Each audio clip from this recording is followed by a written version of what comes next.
Donc voici la grande famille des graminées, autrement appelées poacées.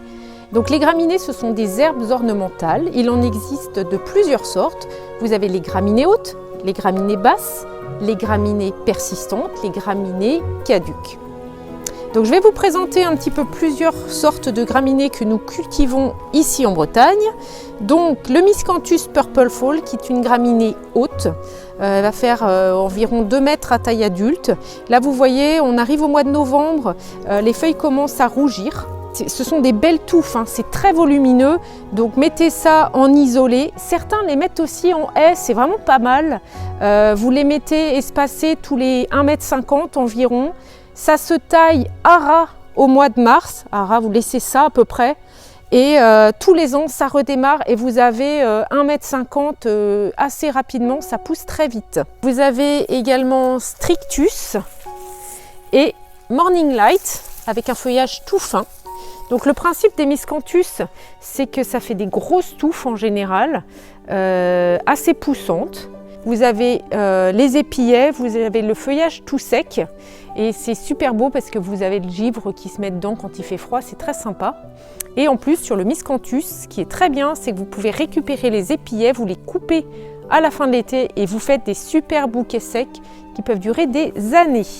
Alors l'idéal, c'est bien sûr de les mettre en pleine terre, mais vous pouvez aussi les mettre en pot. Peut-être moins la variété Purple Fall parce qu'elle est vraiment très haute, 1,80 m, 2 m, donc ça fait un peu haut, mais par contre Strictus ou Morning Light qui a une meilleure tenue, vous pouvez facilement les mettre en pot si vous le souhaitez. Pour continuer, donc vous avez l'Arundo Eli ou canne de Provence. Donc c'est normal, hein, ça redémarre du pied, donc c'est pas forcément touffu comme ça quand arrive l'hiver. Les cannes vont disparaître totalement. Vous mettez ça un peu, même mélangé avec des bambous, ça pourrait faire très sympa. Ça fait un peu esprit exotique. Donc, vous avez également la gamme des Pennisetum. Il en existe plusieurs. Nous avons plusieurs variétés en production, 3 ou 4. Donc le Pennisetum, c'est pareil, c'est une graminée caduque, donc qu'il faut laisser sec l'hiver et que vous retaillez court au printemps. Donc là notamment Amelne ici, qui monte à peu près à 60 cm. Vous avez Villosum avec ses petits épillets blancs. Là on arrive en fin de saison, donc il commence à brunir un peu.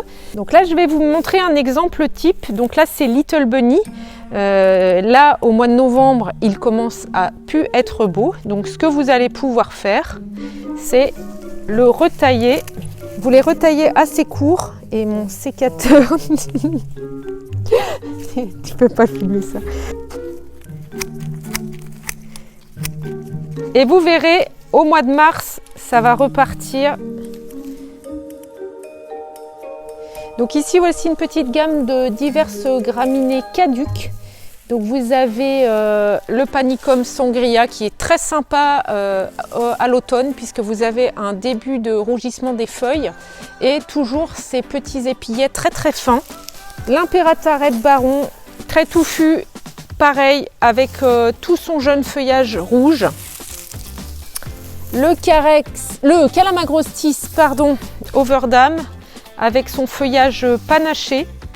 Tout ça, c'est des graminées qui vont monter environ à 80 cm. Le Calamagrostis un peu plus haut, 1 mètre environ.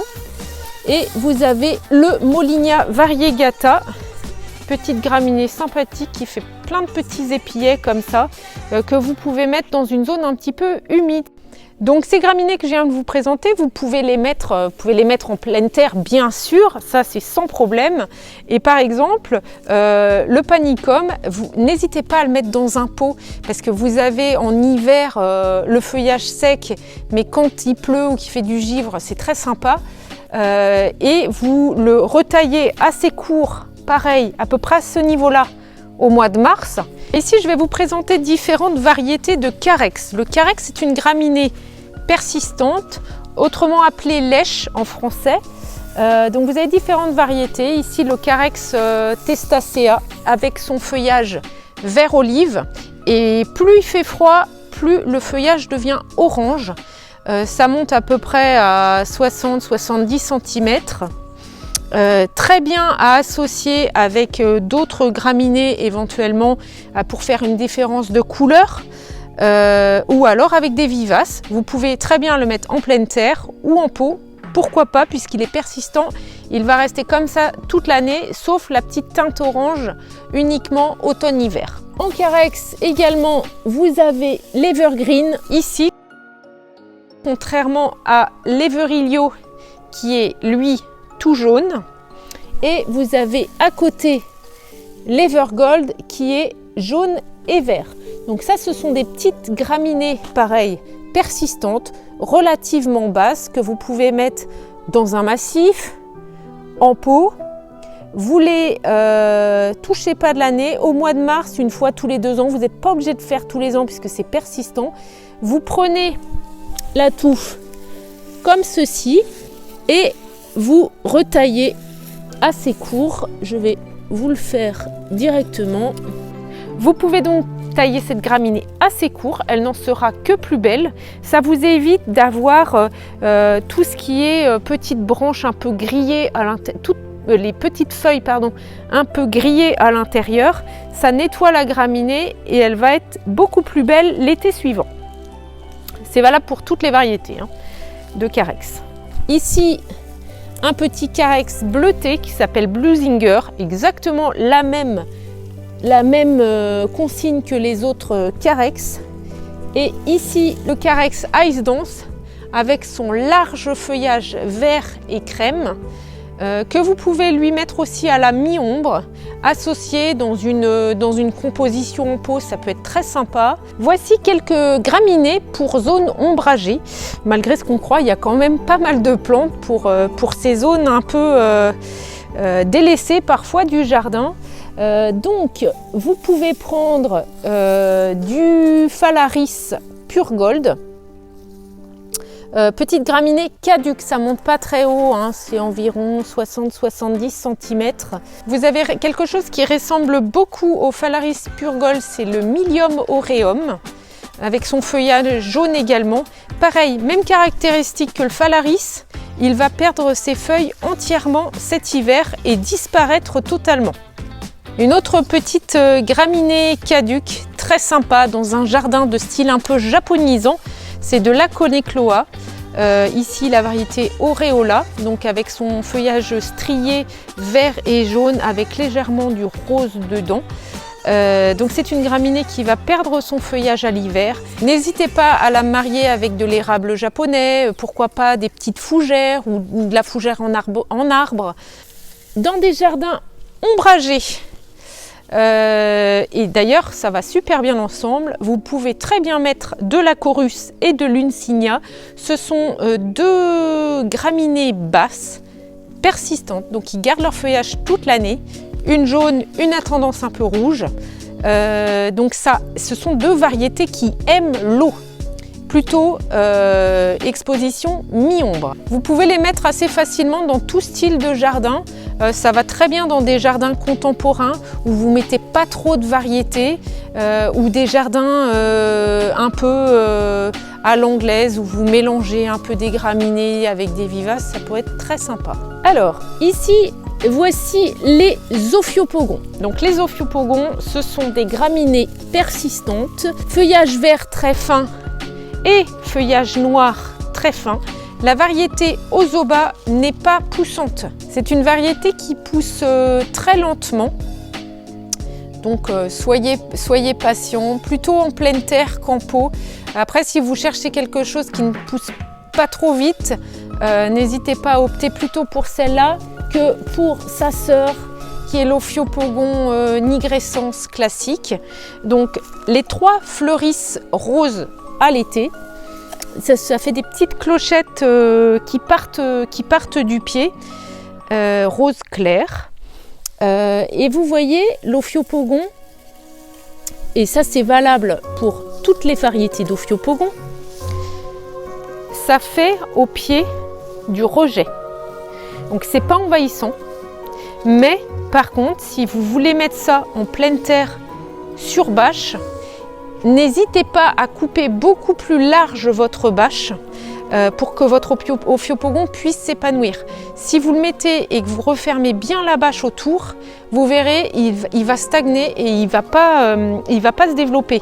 Donc n'hésitez pas à bien écarter la bâche, ou encore au mieux, vous mettez un paillage avec des copeaux, du miscanthus, du peuplier, du chanvre, ce que vous voulez.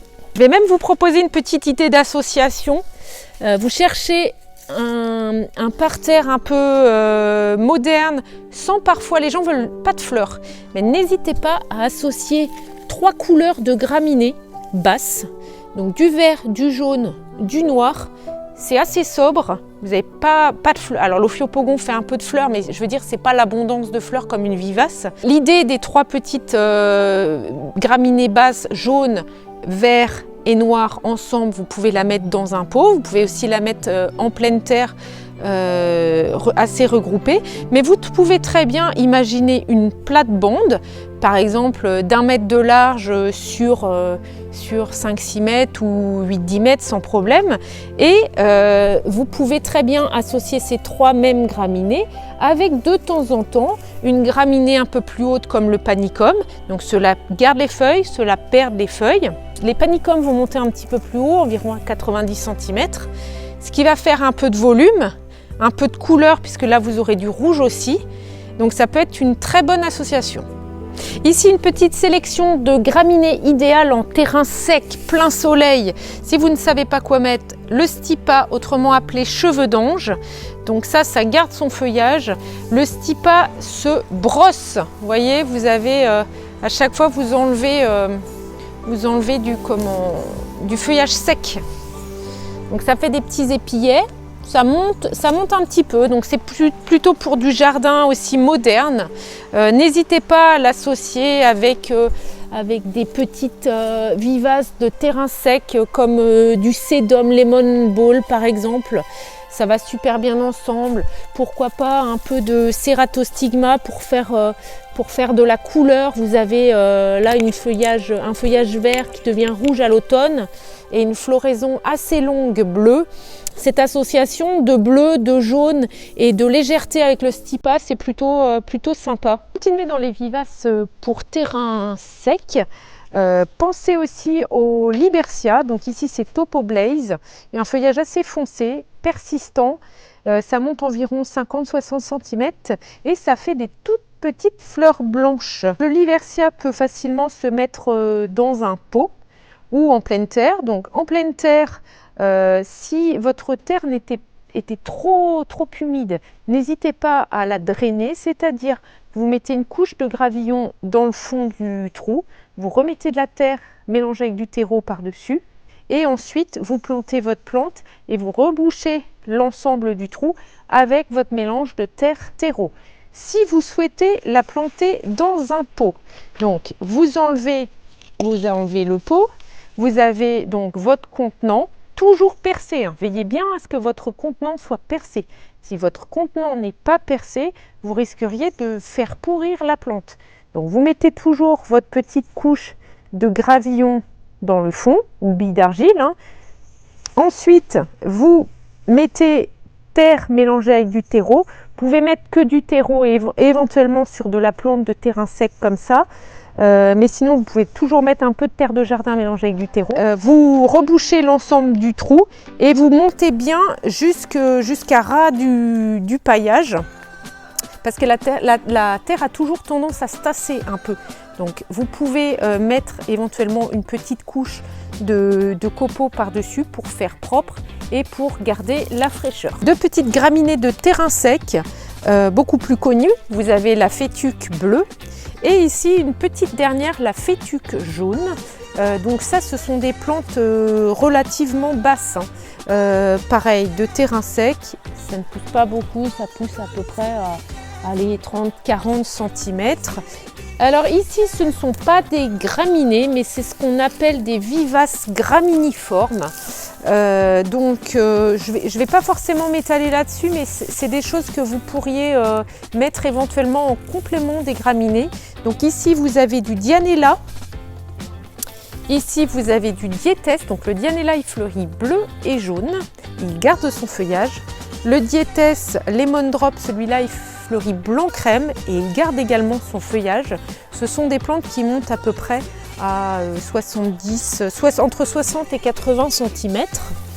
Et ici, enfin, vous avez le Schizostylis qui fait celui-là des fleurs Misségartis, c'est un rose. Donc retrouvez toute cette palette de graminées sur notre site www.pépinièrerouxel.fr.